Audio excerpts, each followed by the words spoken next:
Felrat et Sam Bardawil, nous sommes les commissaires de l'exposition Le théorème de Nefertiti. Pourquoi Nefertiti? En fait, pour nous, Nefertiti dans cette exposition est une métaphore. C'est un fil qui tient toute l'exposition.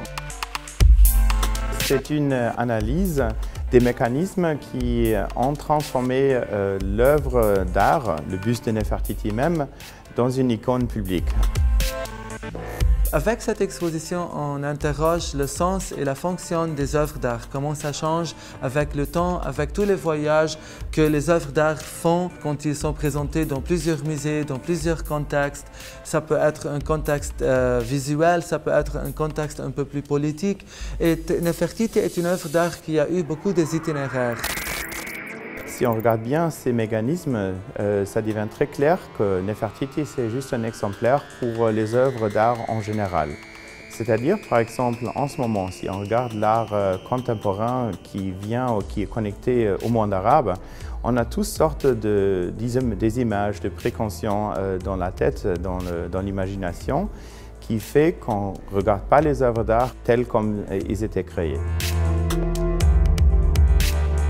Avec cette exposition, on aime bien encourager les visiteurs de regarder les œuvres d'art sans être influencés avec tous les mécanismes de présentation qui viennent en dessous.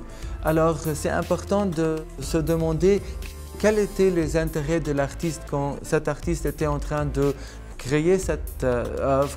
Et après, se demander aussi comment cette sens, comment cette fonction, comment tous ces inquiets personnels de l'artiste sont parfois perdus ou changés avec la façon dont l'œuvre d'art est présentée dans les musées ou dans les narratifs politiques ou nationalistes ou impérialistes, plusieurs moments historiques.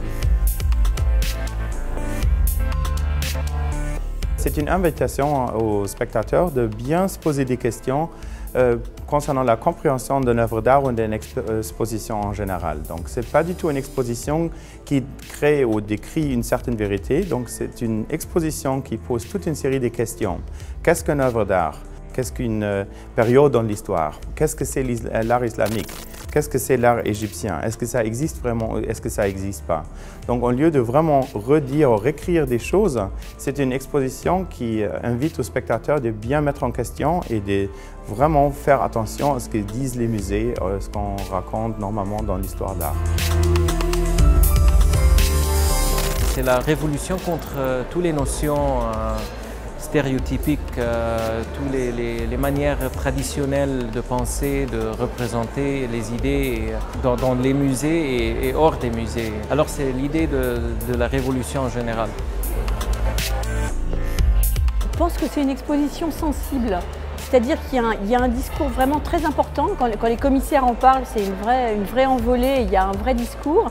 Et quand vous abordez l'exposition comme ça de plein fouet, je pense qu'il y a une sensibilité et un rapport entre les œuvres, ce qui fait que vous vous retrouvez dans une certaine émotion et que j'espère la scénographie va porter.